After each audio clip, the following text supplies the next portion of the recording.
ফোনের স্ক্রিনে চলমান ভিডিওতে নিজের স্বামীকে বিলাসবহুল হোটেল রুমে এক বিদেশিনীর নিকটস্থ বসে থাকতে দেখে শরীরে রক্ত ঝলকে উঠল আরশিয়ার। দম বন্ধকর অনুভূতি হচ্ছে তার দেহ ও মন জুড়ে। কণ্ঠনালী খুবই আকর্ষকভাবে রুদ্ধ হয়ে আসছে তার। নেত্রকোণ বেয়ে নোনা জলের ধারা বইলেও মুখবয়বে কাঠিন্যের ছাপ স্পষ্ট। ফোনটাকে খুব শক্ত করে খামচে ধরে রেখেছে। ভিডিওটার মধ্যে যখন আরশিয়ার স্বামী নিহাদ ওই বিদেশিনীর মুখের পরে থাকা চুলগুলো খুব যত্ন করে কানের পিঠে গুঁজে দিয়ে নিজের বৃদ্ধাঙ্গুলি ও তর্জনী আঙুল বিদেশিনীর গালে স্পর্শ করেছে, তখন আরশিয়ার হৃদয়ে রক্তক্ষরণ যেন বেড়ে গেল। হাত পা ঠান্ডা হয়ে তার শরীর বেয়ে শীতল শ্বেত ধারা বয়ে চলেছে। কয়েকদিন ধরে কেউ একজন আননোন নাম্বার থেকে মেসেজ পাঠাচ্ছিল আরশিয়া ও তার ভাইকে যে আরশিয়ার স্বামী নিহাদ পরনারীতে আসক্ত। আরশিয়া ও তার ভাই বিষয়টা আমলে নেয়নি, কিন্তু আজ কয়েক মিনিটের ভিডিওটা আরশিয়া ও তার ভাইয়ের মোবাইলে পাঠিয়েছে। আরশিয়ার নয়ন যুগলে আর এসব দৃশ্য অবলোকন করার সহ্য ক্ষমতা নেই।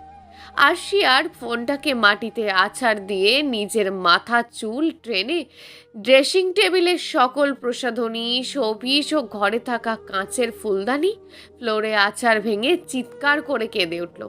ডুকরে কেঁদে জড়ানো কণ্ঠে বলতে লাগে, আপনাকে ভালো রাখতেই তো আমি আপনাকে বিয়ে করেছিলাম, কিন্তু আজ আপনিই আমাকে ধোঁকা দিলেন। কিভাবে পারলেন এটা করতে? আমি তো চাইনি বিয়েটা করতে, আপনার জীবনে জড়াতে। আপনিও আপনার পরিবার আমাকেও আমার পরিবারকে বাধ্য করেছেন। তাহলে আজ কোথায় গেল সেসব? আমাকে নিজের মায়ায় জড়িয়ে নিজে অন্য কারোর মায়ায় কিভাবে জড়িয়ে গেলেন নিহাদ? কেন নিহাদ, কেন? আরশিয়া আবারও চিৎকার করে ওঠে। ওর চিৎকারে ওর বাবা ভাবি এসে দরজায় ক্রমাগত করাঘাত করে যাচ্ছে, কিন্তু এতে আরশিয়ার কোনো ভাবান্তর নেই। সে তো কেঁদেই যাচ্ছে। অনেকক্ষণ অনবরত করাঘাতেও যখন দেখলো আরশিয়ার মাঝে দরজা খোলার লক্ষণ নেই, তখন আরশিয়ার ভাবি মৃদুলা আরশিয়ার ভাইকে ফোন করে, কিন্তু নাম্বার ব্যস্ত বলছে। আরশিয়ার ভাই শহরে দুবাইতে অফিসের কাজে মাসের বেশিরভাগ সময়ই থাকেন। আরশিয়ার বাবা অফিসের দুবাইয়ের শাখাতে তার ছেলে ও মেয়ে জামাইকে দায়িত্ব দিয়ে রেখেছেন। কিছুক্ষণ পর আরশিয়ার ভাই তার স্ত্রীকে নিজেই ফোন করে অস্থির কণ্ঠে হড়বড়িয়ে বলতে থাকে, মৃদু, এখনই আসো, রুমে যাও। আমি ওকে অনেকক্ষণ ধরে কল করে পাচ্ছি না। দেখো আমার বোনটার কি অবস্থা। ওর মনের ওপর দিয়ে কম ঝড় তো গেল না, জলদি যাও। মৃদুলা হতবিহ্বল কণ্ঠে বলল, কিন্তু কি হয়েছে? আপুর রুমের দরজা তো বন্ধ। ভিতর থেকে ভাঙচুর ও চিৎকারের আওয়াজে আমিও বাবা দৌড়ে এসেছি। কি হয়েছে বুঝতে পারছি না। তোমাকে বুঝতে হবে না, তুমি কাউকে খবর দিয়ে আগে দরজাটা খোলাও। খুব কি সিরিয়াস কিছু? আমার খুব চিন্তা হচ্ছে। বলেন না। শাহরিফ এমনিই চিন্তায় আছে, তার উপর এই মেয়ের কৌতূহলী মনের প্রশ্ন। রেগে গিয়ে ধমকে বলল, যা করতে বলছি কর না। তোর এই পিচ্চি মস্তিষ্কে এগুলো ঢুকবে না। আগে দরজা খোলার ব্যবস্থা কর, যা। মৃদুলা কপট রাগ দেখিয়ে বলে, মানলাম আমি পিচ্ছি, তাই বলে আপনি আমাকে পিচ্চি বলবেন? ভুলে যাবেন না আমি আপনার বউ, অনেকটা বড় আমি। হ্যাঁ ভাই, তুই অনেকটা বড়ই, আমি বাচ্চা। এবার যা বোন, তোর চতুর্বুদ্ধি কাজে লাগা। মৃদুলা খুশি হয়ে বলল, আমার কাছে বারান্দার গেটের চাবি আছে, ওটা দিয়ে আশুপুর রুমে আমি ঢুকবো। দেখেছেন আপনার বউয়ের কত বুদ্ধি। এবার জলদি কর। টেনশনের মধ্যেও তুই যে কি করে এত ফান করিস দেখ এবার। মৃদুলা এক ছুটে নিজের রুমে গিয়ে চাবির গোছা নিয়ে বাড়ির পিছনে চলে গেল। চাবি দিয়ে আরশিয়ার বারান্দার গেটের গ্রিল খুলে লাফিয়ে রুমে প্রবেশ করে দেখলো আরশিয়া পাথরের ন্যায় শক্ত হয়ে শূন্য দৃষ্টিতে বিছানায় বসে আছে। মৃদুলার রুমে প্রবেশ করাতে তার কোনো হেলদোল নেই। রুমের মেঝেতে ভাঙা কাঁচের টুকরোগুলো ছড়িয়ে ছিটিয়ে আছে। আরশিয়ার চোখের কোণ বেয়ে জলের ধারার ছাপ পরিলক্ষিত। মৃদুলা আরশিয়ার পাশে বসলো, তাতে তারও কোনো ভুরুক্ষেপ নজরে এলো না। মৃদুলা তো আর আসল কাহিনী জানে না, শুধু এতটুকুই জানে আরশিয়ার সাথে নিহাদের মনোমালিন্য চলছে। মৃদুলা আলতো করে আরশিয়ার কাঁধে হাত রেখে নরম কণ্ঠে জিজ্ঞেস করে, আশুপু, কি হয়েছে গো? তুমি কাঁদছিলে কেন? আর ভাঙচুর করলে কেন? আরশিয়া কোনো জবাব দিল না। তার চোখের সামনেই ওই দৃশ্যগুলো এখনো ভাসছে। আরও কিছু ছিল যা এক ঝলক দেখে নিজের ফোনের মায়া বিসর্জন দিয়েছে সে। বিদেশিনীটা যখন নিহাদের শার্টে হাত দিয়েছিল, তখনই আরশিয়া নিজের ফোনের মায়া ত্যাগ করে। আরশিয়াকে নিরুত্তর থাকতে দেখে মৃদুলার ঠোঁট উল্টে বোঝার চেষ্টা করলো। অতঃপর বুঝতে অসক্ষম হওয়ায় আরশিয়ার হাত ঝাঁকিয়ে আবারও জিজ্ঞেস করলো, আশুভু, বলো না কি হয়েছে? আরশিয়া এবারও চুপ। কি মনে করে মৃদুলার নজর আলমারির কোণার দিকে গেল। সেখানে আরশিয়ার ভাঙা ফোনটা দেখে মৃদুলা চোখ বড় বড় করে ফেলল। অতি সাবধানতার সহিত আলমারির কাছে গিয়ে ভাঙা ফোনটা তুলে এনে অসহায় কণ্ঠে আফসোস করে বলল, ইস, ফোনটার কি বাজে অবস্থা হয়েছে! কি এমন হয়েছিল গো যে তুমি তোমার প্রিয় ফোনটার এমন বাজে অবস্থা করলে? আরশিয়া এবার অনুভূতিহীন রূঢ় কণ্ঠে জবাব দেয়, পৃথিবীতে কোনো মানুষই সারা জীবন প্রিয় থাকে না, তো মোবাইল নামক জড়বস্তুটি কি প্রিয় থাকবে? মৃদুলা অবাক হয়ে হাঁ করে তাকিয়ে থাকলো। কথাগুলো কেমন অন্যরকম শোনালো। সে তার ননদ আপুকে কখনো বিরক্তাপূর্ণ কথা বলতে খুব কমই শুনেছে। আরশিয়াকে সে সব সময় প্রাণোচ্ছল ও হাসি খুশি দেখেছে। আজ হঠাৎ কি হলো? এত বাদ বিচার না করে মৃদুলা জিজ্ঞেস করি বসলো, নিহাত ভাইয়ের সাথে ঝামেলা হয়েছে? তোমার ভাই আমাকে ফোনে তাগিদা দিল যাতে জলদি তোমার কাছে যায়, কিন্তু কারণ বলল না। আরশিয়া রিক্ততাপূর্ণ কণ্ঠে বলল, যা হওয়ার তাই হয়েছে। আমাকে লোকে কত কিছু বলে, আমি নাকি আমার মায়ের মৃত্যুর কারণ, আরো কত কিছু। সংসারও নাকি আমার মতন উড়নচণ্ডীকে দিয়ে হবে না, হলোও না। মৃদুলা চিন্তায় পড়ে গেল। কি এমন হলো তার জানতেই হবে।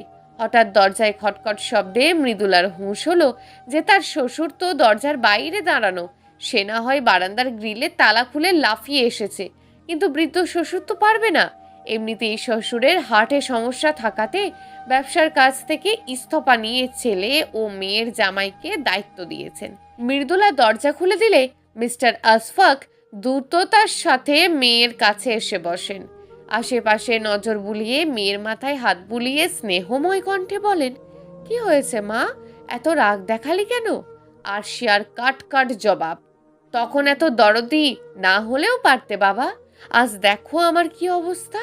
নিহাদের পরিবার হাতে পায়ে ধরাতে আমায় বললে নিহাদকে সুস্থ করতে সহযোগিতা করতে। লাগলাম সহযোগিতা করতে। শেষে তার মায়ায় পড়ে তোমাদের ইচ্ছেতে রাজিও হয়ে গেলাম। এখন সে তো মায়া কাটিয়ে ফেলেছে, আমি কোনো বোকা। বোঝা উচিত ছিল আমার যে সে আমাকে তার দুঃখ ভোলার জারিয়া বানিয়েছে মাত্র। মিস্টার আশফাক হতবিহ্বল দৃষ্টিতে তাকিয়ে আছে। মেয়ের চোখ বেয়ে গড়ানো নোনা জল ও মুখ নিঃসৃত বাক্যগুলো কোনো অশনি সংকেতকে নির্দেশ করে। আরশি আর কিছু না বলে বাবাকে জড়িয়ে ধরে কাঁদতে থাকে। তার এখন ভরসার আশ্রয়টাই প্রয়োজন ছিল। বিশ্বাস ভরসা যখন ভাঙে, তখন সবচেয়ে ভরসার মানুষকেই প্রয়োজন হয়। মিস্টার আশফাক এখন নিজেও কাঁদছেন। খোলা অন্তরিক্ষে আজ কৃষ্ণকায় মেঘের আবির্ভাব। বিকেল হতেই আরশিয়া মৃদুলাকে নিয়ে তার শ্বশুর বাড়িতে ছুটে গেছে।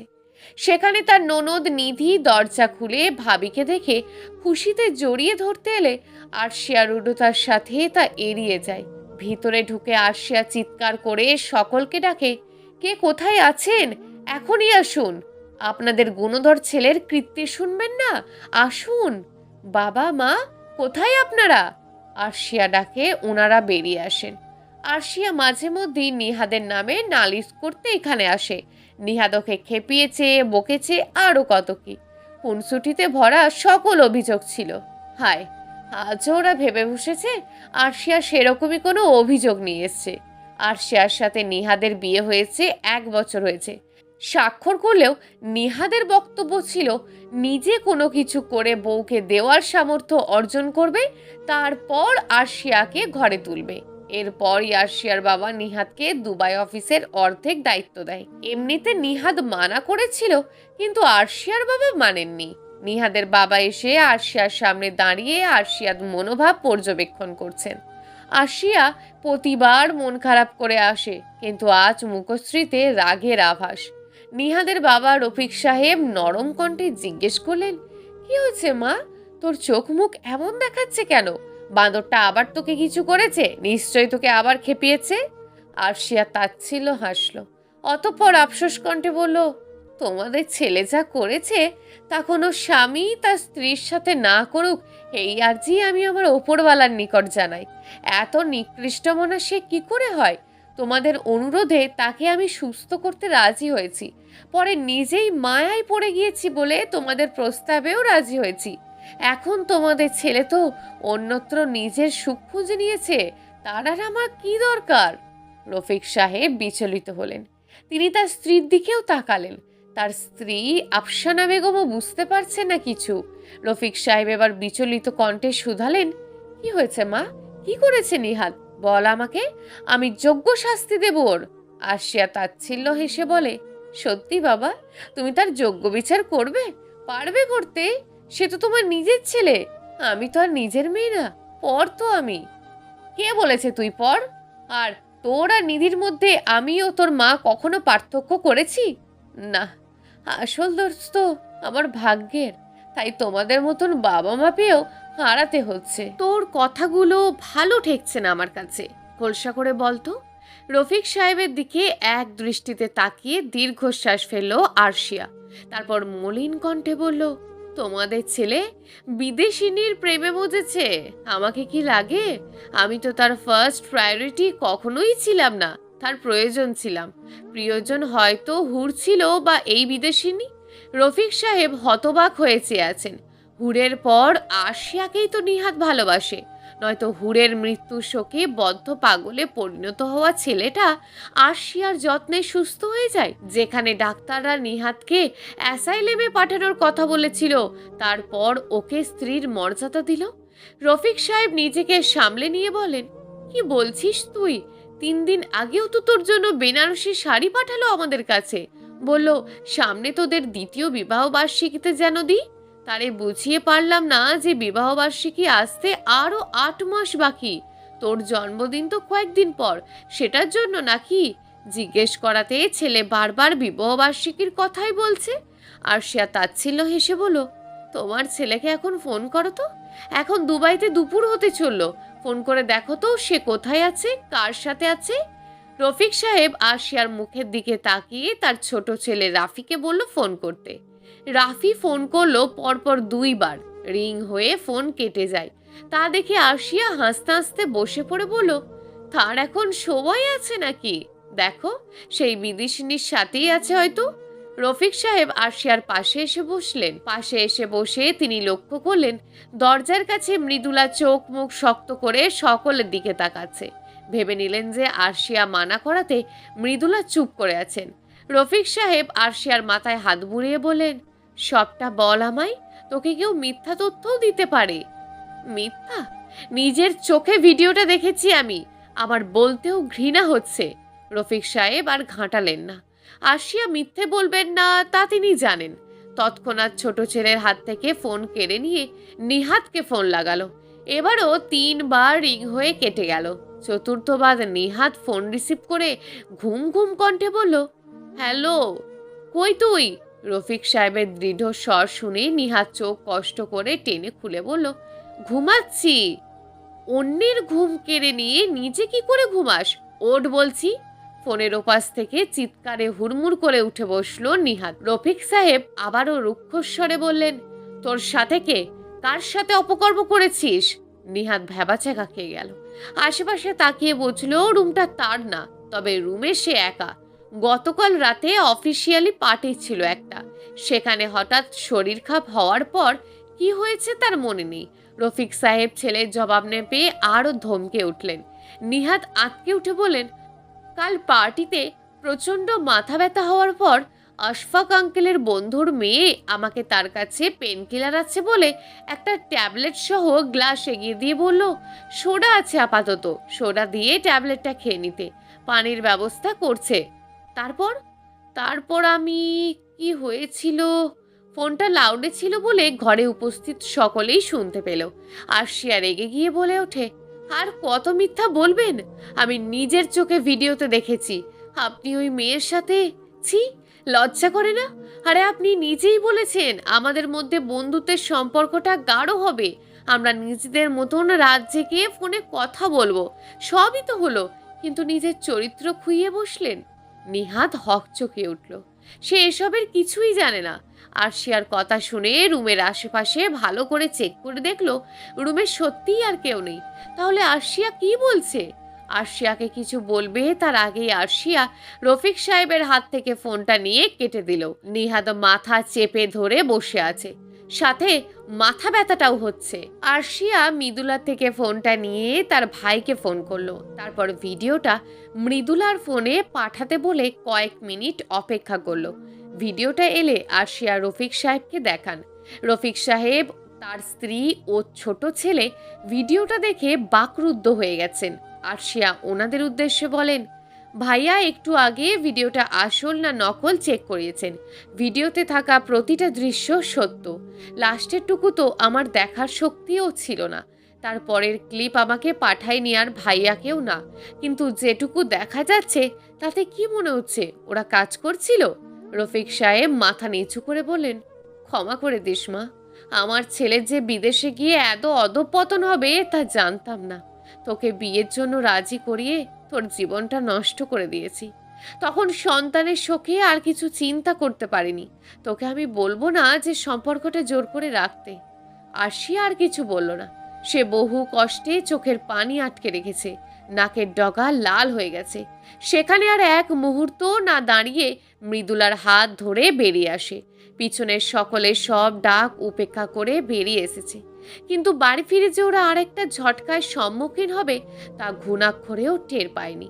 বাড়ি গিয়ে যখন বাবাকে ফ্লোরে পড়ে থাকতে দেখলো, তখন দিন দুনিয়া ঘুরে উঠল আরশিয়া ও মৃদুলার।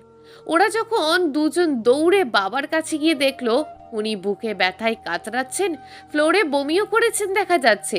আরশিয়া মৃদুলাকে অস্থির কণ্ঠে বলল, চাচার বাসায় যা দ্রুত, আরিফকে ফোন করে বল গাড়ির ব্যবস্থা করতে। মৃদুলা ভয়ে কাঁপছিল। ওর বাবার পর তো বিয়ের পর শ্বশুরকেই বাবার আসনে বসিয়েছিল। এক বাবাকে তো হারিয়েছে, এখন আরেক বাবাকে এভাবে দেখে হৃদয় খুব করে কাঁদছে। আরশিয়া মৃদুলাকে ভয়ার্ত নজরে দাঁড়িয়ে থাকতে দেখে নিজেই মৃদুলার ফোন নিয়ে চাচাতো ভাই আরিফকে ফোন করে। আরিফ তার চাচার অবস্থা শুনে অতি সত্বর সিএনজি নিয়ে হাজির হয় 15 মিনিটের মধ্যে। মৃদুলা ও আরশিয়া মিলে হাতে পায়ে সরিষার তেল মাখাচ্ছে আর বাতাস করছে, মাথায় পানিও ঢালছে।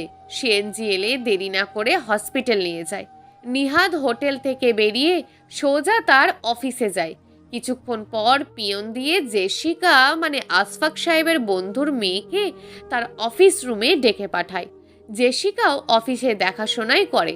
জেসিকা অনুমতি নিয়ে ভিতরেও সে চেয়ার টেনে বসে হাসি মুখে বলল, how you feeling now? Better.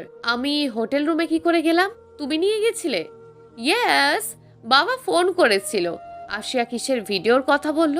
আমি বুঝলাম না কিছু। আমাকে চরিত্রহীন বোঝালো। কি যে হচ্ছে তার উপর মাথা ব্যথা কমছে না, বাড়ছে। জেসিকা বাঁকা হেসে বলল, তাহলে কাজ হয়ে গেছে? What do you mean? কি কাজ? Arshiya will hate you. তারপর তোমার জীবন থেকে চলে যাবে। তুমিই তো বলেছিলে আরশিয়া কাউকে ঘৃণা করলে তাকে জান প্রাণ লাগিয়ে ঘৃণা করে। নিহাত অবাক হয়ে উত্তেজিত কণ্ঠে বললেন, হোয়াট? ইয়েস, আরশিয়াকে ভালো রাখতে চাও তো? চাও তো তাকে নিজের জীবন থেকে সরিয়ে ভালো রাখতে? So that's the way. তুমি এক্স্যাক্টলি কি করেছো? Nothing but so many things. Like camera লাগিয়ে তোমার শার্ট খুলেছি, আর তোমার সোদাটে একটু কিছু মেশানো ছিল, যার কারণে তুমি হয়তো তখন আমার মধ্যে আরশিয়াকে দেখে বিড়বিড় করে বলছিলে, আই লাভ ইউ আশু। তোমার শার্ট খুলে দিয়ে হোটেল বয়কে বলেছি তোমাকে ঠিকভাবে শুয়ে দিতে। ব্যাস, আমি চলে গেছি রিকের কাছে। নিহাত মাথা চেপে ধরে বসে আছে। এটাই তাহলে আসল কারণ? নিহাত আবারও উত্তেজিত হয়ে বলে, কি করেছো তুমি এটা? তোমার আইডিয়া আছে তুমি কি করেছো? জঘন্যতমভাবে ওদের সামনে আমাকে প্রকাশ করিয়েছো। ভালোই তো হলো, এতে আরশিয়া তোমাকে ছেড়ে দেবে, পরে তুমি তোমার পরিবারকে আসল ঘটনা বলবে। নিহাদ দীর্ঘশ্বাস ফেলে মাথা নিচু করে দিল। সময় সময় এমন একটা বিষয় যা থাকতে কেউ মূল্য বোঝে না, আর না থাকলে আফসোস। ডাক্তার জানায় আশফাক সাহেবের মেজর হার্ট অ্যাটাক হয়েছে, আইসিইউতে রাখা হয়েছে তাকে। আরিফ ফোন করে নিহাদের পরিবারকে জানায়। আরিফ কোনো ঘটনা সম্পর্কে অবগত না। রফিক সাহেব তার বেআইনের হার্ট অ্যাটাকের কথা শোনা মাত্রই তৎক্ষণাৎ তার স্ত্রীকে নিয়ে হসপিটালের উদ্দেশ্যে চলে আসে। আরশিয়ার চাচা চাচি মামা মামি সবাই এসেছেন। আরশিয়া হসপিটালের একটা চেয়ারে পাথরের মতন বসে আছে। নিজেকে নিজের কাছেই কেমন একটা লাগছে। তার জন্মের সময় মায়ের জরায়ু ক্যান্সার ধরা পড়ে। তারপর দুধের শিশুকে ফেলে মা চলে যায় না ফেরার দেশে। কিছু প্রতিবেশীরা তার হাসি খুশি প্রাণোচ্ছলতা দেখে আগে পাছে নানান কথা বলে। আজকে আবারও তার জন্যই তার বাবার এহেন অবস্থা, সে তাই মনে করছে। তার সাথেই কেন এমন হয়, এই ভেবে নিষ্পলক নির্বিশেষে চেয়ে আছে। মৃদুলা ইতিমধ্যে শাহরিফকে ফোন করে জানিয়েছে শাহরিফ দেশে আসার টিকিট কেটে এখন যাচ্ছে নিহাদের সাথে দেখা করতে। চোখ মুখ তার রাগের আভাস। নিহাদের অফিস রুমে ঢুকতেই প্রকট শব্দে দরজা খুলে ভিতরে নিহাদকে জেসিকার সাথে বসে থাকতে দেখে সোফাতে। শাহরিফের রাগ যেন মাথায় চড়ে বসে। ক্ষিপ্ততার সাথে গিয়ে নিহাদের কলার ধরে দাঁড় করিয়ে ধাক্কা দিয়ে ফেলে দেয়। নিহাদ গিয়ে সোফার হাতলের ওপরে পড়ে। জেসিকা ভয়ে বেরিয়ে গেছে। শাহরিফ আবার নিহাদকে উঠিয়ে বলে, তোর লজ্জা কৃতজ্ঞতা কিচ্ছু নেই? আবারও এই মেয়ের সাথে তুই? আমার বোনের কি দোষ ছিল বল? নষ্ট করলি কেন ওর জীবনটা? এখন আমার বাবাও মৃত্যুর সাথে পাঞ্জা লড়ছে। নিহাদ কিংকর্তব্য বিমূঢ় হয়ে তাকিয়ে আছে। শাহরিফ আর একটা ঘুষি দিলে নিহাদ মুখ থুবড়ে ফ্লোরে পড়ে। নিহাদ কিছু বলতে চাইল, কিন্তু কিছু মনে করে চুপ হয়ে গেল। ইতিমধ্যে জেসিকা অফিস রুমের কিছু স্টাফকে নিয়ে হাজির। ওরা শাহরিফকে টেনে ধরে বাইরে নিয়ে গেছে। জেসিকা নিহাদকে উঠিয়ে জিজ্ঞেস করলো, আর ইউ ওকে? একটু একা থাকতে চাই। জেসিকা বিনা প্রশ্নে বেরিয়ে গেল। নিহাদও দেশে যাওয়ার টিকিট কাটে, তবে সেটা পরের দিনে। নিহাদ ভাবতে থাকে কি থেকে কি হয়ে গেল। এসব হবে ঘুণাক্ষরেও বুঝতে পারেনি। খবর নিয়ে জানে যে রাতের ফ্লাইটে শাহরিক দেশে ফিরবে। আরশিয়ার চাচি এসে ওর পাশে বসে। আরশিয়াকে সান্ত্বনা দিয়ে কিছু খেতে বলে। ওর চোখের মুখের অবস্থা সুবিধার না। আরশিয়া ওনাকে কিছু খাবে না বলে পাঠিয়ে দেয়। মৃদুলাও চুপ করে বসে আছে। মৃদুলার মামারাও এসে হাজির। রফিক সাহেব ও তার স্ত্রী হসপিটালে এসে আশফাক সাহেবের খোঁজ খবর নেন। ডাক্তাররা এখনো কিছু বলতে পারছে না। আফসানা বেগম গিয়ে আরশিয়ার পাশে বসেন। আরশিয়া একবার দেখিয়ে কিছু বলল না। তিনি আরশিয়ার মাথায় হাত রাখলেন। আরশিয়া বলে ওঠে, আমার সাথেই এমন হয় তাই না? আমি অপয়া তাই না? না রে মা, তোর কোনো দোষ নেই। ভাগ্যে কার কি আছে কে জানে বল। তোর মতন ভালো মেয়েকে পুত্রবধূ হিসাবে পেয়ে যা খুশি হয়েছিলাম, এখন ছেলের অপকর্মে আফসোস হচ্ছে। তোর জীবনটা নষ্ট করলাম। আজ আমার ছেলের অপকর্মের জন্যই হয়তো তোর বাবার এই অবস্থা। মাফ করে দিস মা। আরশিয়া হাসলো, চুপ করে বসেই রইল। রফিক সাহেব ডাক্তারদের সাথে কথা বলছে। আরিফ এসে বলল, আপু, রাতে আমি থাকবো চাচার কাছে, তুমি না হয় বাড়ি ফিরে যাও। না, আমিও থাকবো। মৃদুকে বলেছিস বাড়ি যেতে? ভাবি যাবে না বলছে। আচ্ছা। রাত বেড়ে যাচ্ছে, তাই আরশিয়া নিহাদের বাবা মাকে বললেন, তোমরা বাড়ি ফিরে যাও। হসপিটালে এতজন এলাও না। আমি, মৃদুলা ও আরিফ থাকবো এখানে। ভাইয়াও সকালে চলে আসবে। আমি থাকি, তোরা বাচ্চা মানুষ। রফিক সাহেবের কথায় প্রেক্ষিতে আরশিয়া বলল, না, আমরা পারবো। জীবনে এত কিছু ঘটে গেল, তারপরেও বাচ্চা তো আর নেই, পারবো আমরা। ওনারা আরশিয়া ও মৃদুলার মাথায় হাত বুলিয়ে চলে গেলেন। সকালে শাহরিফ এসে পৌঁছায়। এখন ডাক্তার শাহরিফের কাছে এসে জানান দেয় আশফাক সাহেবের জ্ঞান ফিরেছে, সে কথা বলতে চান। শাহরিফ কিছুক্ষণ আগে আরশিয়াকে জোর করে বাড়ি পাঠিয়েছে। আরশিয়াকে বলেছে বাড়ি গিয়ে রেস্ট করতে। আরশিয়ার অবস্থা অতটাও ভালো না। বাড়ি গিয়ে আরশিয়া 2টো ঘুমের ওষুধ খেয়ে ঘুমিয়েছে। শাহরিফ ওর বাবার কাছে গেলে তিনি অক্সিজেন মাস্ক খুলে হালকা শব্দে আস্তে আস্তে বললেন, আশু ও মৃদু এখন তোর দায়িত্বে। এই দুটো মেয়েকে কষ্ট দিস না, ওদের দেখে রাখিস। আশুর জীবনটা তো আমার হাত ধরেই নষ্ট হয়ে গেল, ওর সামনে আমি মুখ দেখাই কি করে? ওকে দেখে রাখিস বাবা। তারপর আস্তে আস্তে দম ছেড়ে দিল, চলে গেল পার্থিব সব কিছুর মায়া ত্যাগ করে। শাহরিফ স্তব্ধ হয়ে বাবার নিথর হাত ধরে বসে রইল। তারপর আস্তে করে উঠে বাহিরে গিয়ে মৃদুলার পাশে বসলো। মৃদুলা শাহরিফকে চুপ করে মুখ ঢেকে বসে থাকতে দেখে শুধালো, কি হয়েছে বাবা, কি বললো? শাহরিফ একদম নিস্তব্ধ হয়ে বসে আছে। তার জবাব কি হতে পারে তা তার নিজেরও জানা নেই। মৃদুলা জবাব না পেয়ে কিছুক্ষণ তাকিয়ে রইল, অতঃপর উঠে গেল আইসিইউর কাছে, যেখানে গিয়ে বাবার মুদিত নয়ন জোড়া দেখে কিছু বুঝল না। কিছুক্ষণ পর কর্তব্যরত ডাক্তার এসে তাকে মৃত ঘোষণা করে। মৃদুলা জানতে পারা মাত্রই কান্নায় ভেঙে পড়ল, অনেকক্ষণ কাঁদল। শাহরিফ ওকে আগলে রেখেছে নিজের কান্না চেপে। খবর পেয়েই সবাই আরশিয়াদের বাড়িতে ভিড় জমিয়েছে, কিন্তু শাহরিফ আরশিয়ার মনের অবস্থা কল্পনা করে ওকে জাগাতে মানা করলো।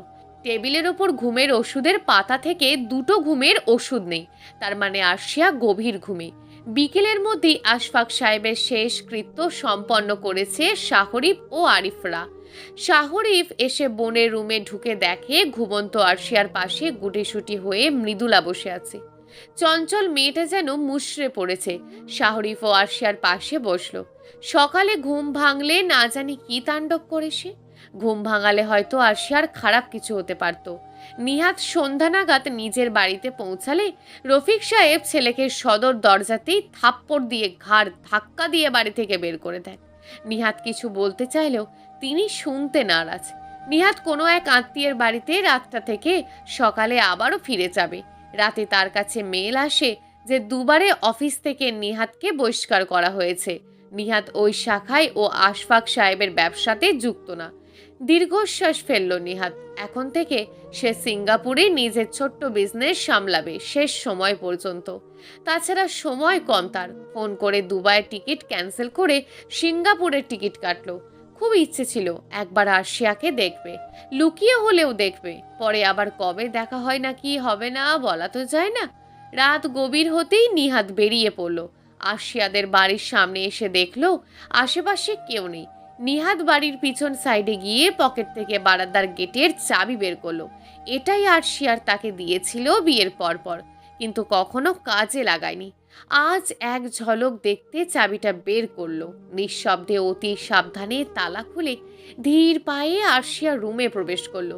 রুমে প্রবেশ করে চাঁদের আলো ও বাহিরের সোডিয়ামের লাইটে আলোয় ঘুমন্ত স্ত্রীকে দেখে মুগ্ধ হলো। কি নিষ্পাপ দেখতে লাগছে। বিছানার মধ্যিখানে সোজা হয়ে কাঁথা জড়িয়ে ঘুমিয়ে আছে।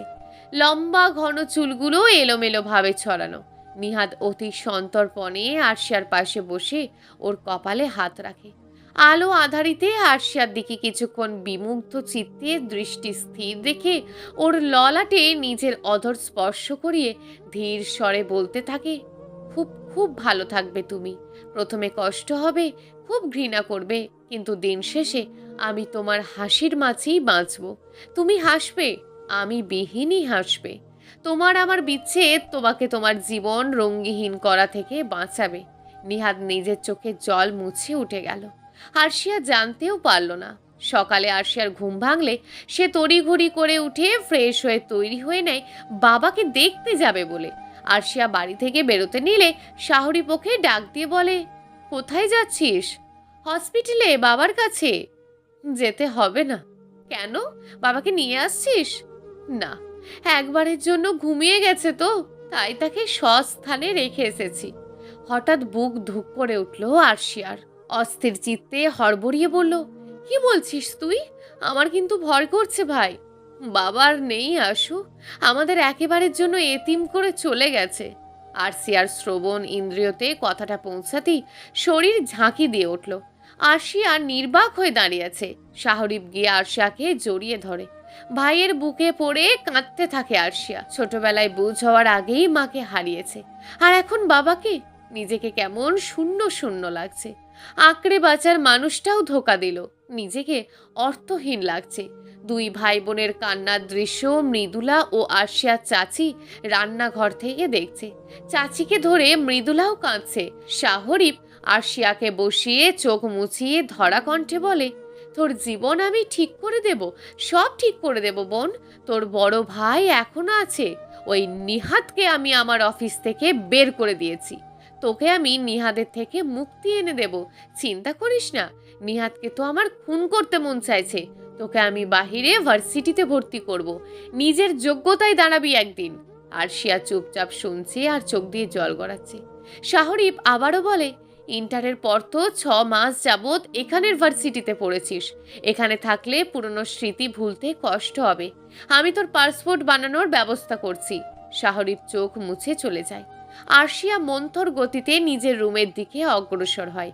দেখতে দেখতে সপ্তাহ পেরিয়ে গেল আরশিয়ার বাবার মৃত্যুর। এর মধ্যে নিহাদ আরশিয়াকে ফোন করেনি। রাত গভীর হলেই আরশিয়ার ইচ্ছে করে একটা বার নিহাদের সাথে কথা বলতে। এটা যে তার বহুদিনের অভ্যাস। নিহাদের বাবা মা 2-1 বার বাড়ি এসে দেখে গেছে। তাদের থেকে আরশিয়া জানতে পারে নিহাদ দেশে এসেছিল। আরশিয়া তাচ্ছিল্য হাসে। এতটা পর কিভাবে করে দিল? অনেকদিন ফেসবুকে ঢোকা হয়নি, মেসেঞ্জারেও যাওয়া হয় না। আজ ঢুকে দেখলো অনেক মেসেজের ভিড়ে নিহাদেরও মেসেজ। মুখে হাসি ফুটলেও পরক্ষণেই বিলীন হতে বাধ্য হলো। কেমন আছো এসব জিজ্ঞেস করে লিখেছে ডিভোর্স পেপার পাঠাবো কিনা। আরশিয়া লিখল, আপনি কি জানেন আপনার জন্য আমার মনের ঘৃণা দিনকে দিন বেড়েই চলেছে। কিছুক্ষণের মধ্যেই রিপ্লাই আসে, হ্যাঁ জানি। তোমার ঘৃণা দিয়ে আমি কি করব? যা খুশি করো, শুধু আমাকে মুক্তি দাও। পেয়ে যাবেন অতি শীঘ্রই। মেসেজ করে আরশিয়া নেট অফ করে দিল। আজ রাতে সে ঘুমাবে না, চন্দ্রবিলাস করবে একাকী রজনীতে। অপরদিকে নিহাদও বসে একাকী চাঁদের দিকে নির্বিশেষে তাকিয়ে আছে। তারকাময়ী অন্তরিক্ষে রূপালী থালার মতো চাঁদ আজ বড্ড টানছে। শূন্য বুকে হাহাকার। পেয়েও ইচ্ছায় হারিয়ে ফেলার বেদনা নিহাদকে আরো গ্রাস করছে।